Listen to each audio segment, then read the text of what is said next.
معراج کی بات کرنے کا تو اب وقت آیا ہے، اس لیے کہ معراج کا سارا واقعہ تو مسجد اقصیٰ کے گرد گھومتا ہے۔ سبحان الذی اسریٰ بعبدہ لیلا من المسجد الحرام الی المسجد الاقصیٰ۔ حضور نے معراج کی رات مسجد اقصیٰ میں نماز پڑھائی تھی، اور ایک بار پھر سے طیبہ سے فلسطین میں آ، راستہ دیکھتی ہے پھر مسجد اقصیٰ تیرا۔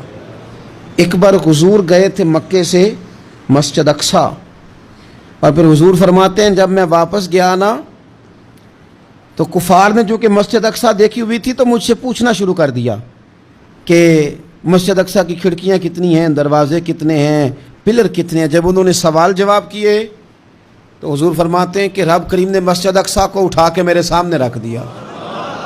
میں دیکھتا جاتا تھا، بتاتا جاتا تھا، کہہ لوں بات کر لوں۔ ایک دفعہ حضور مکے سے مسجد اقصیٰ آئے، اور ایک دفعہ مسجد اقصیٰ میرے نبی کی زیارت کے لیے مکے گئی، حضور کی زیارت کے لیے مکہ شریف گئی۔ اور میرے نبی تو صرف کسی چیز کی طرف ایک دفعہ دیکھ لیں تو وہ رحمت کے پھول کھلتے ہیں۔ مسجد اقصیٰ کی طرف منہ کر کے 17 مہینے میرے نبی نے نماز پڑھی ہے۔ مسلمانوں پتہ ہی کوئی نہیں، ہماری خبریں ہی اور ہیں، ہمارا درد ہی اور ہے، ہمیں پتہ ہی نہیں بم کہاں برس رہے ہیں، ہمیں یہ خبر ہی نہیں۔ اور میں اس دور میں تقریریں کر رہا ہوں جہاں سوتوں کو جگانا نہیں پڑتا، جاگتوں کو جگانا پڑتا ہے۔ سیانے لوگوں کو سمجھانا ہمارے ذمہ لگ گیا، کیا کریں؟ اس قوم کو سکھانا پڑتا ہے جسے پتہ سارا ہے، لیکن جان بوجھ کے آنکھیں ہماری بند ہیں۔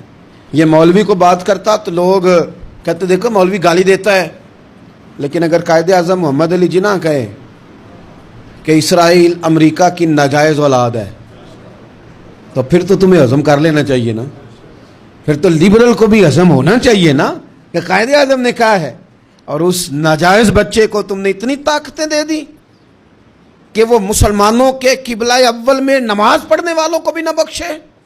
کہاں گئی تمہاری وہ انسانی حقوق کی بڑی بڑی تنظیمیں، کدھر گئی؟ اور میرا پاکستانی میڈیا سے بھی سوال ہے، چند دن پہلے سیالکوٹ میں ایک واقعہ ہوا، ناانصافی ہو گئی جی، ناانصافی ہو گئی جی ایک بی بی کے ساتھ۔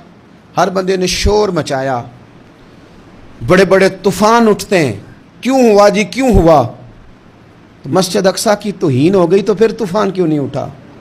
ٹاک شو کیوں نہیں ہوئے؟ بحثیں کیوں نہیں ہوئی؟ میں اس موم بتی مافیا کا کیا کروں؟ ان لبرل لوگوں کا کیا کروں؟ ان کے سپورٹروں ووٹروں کا کیا کروں؟ ان سیاسی جماعتوں کے کارکنوں کو کیا نام دوں کہ جو ان فضول بحثوں میں تو وقت ضائع کرتے ہیں، اور وہ مسجد اقصیٰ جس کے بارے میں میرے نبی پاک صلی اللہ علیہ وسلم سے ایک صحابیہ نے پوچھا تھا، یا رسول اللہ مسجد اقصیٰ میں نماز پڑھنا کتنا کو بہتر ہے باقی نمازوں کے مقابلے میں؟ تو حضور نے فرمایا 1000 گنا بہتر ہے۔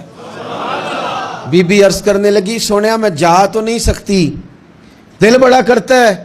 تو حضور نے فرمایا جا نہیں سکتی تو وہاں تیل ہی بھجوا دے، جس میں حاضری لگوانے کی حضور بات کریں جس مسجد میں۔ اور نبی پاک علیہ السلام نے فرمایا خاص کر کے سفر کرنا ہوا تو 3 مسجدوں کے لیے کرنا، ایک مسجد حرام بیت اللہ کے لیے، ایک مسجد نبی کے لیے، اور تیسرا مسجد اقصیٰ کے لیے۔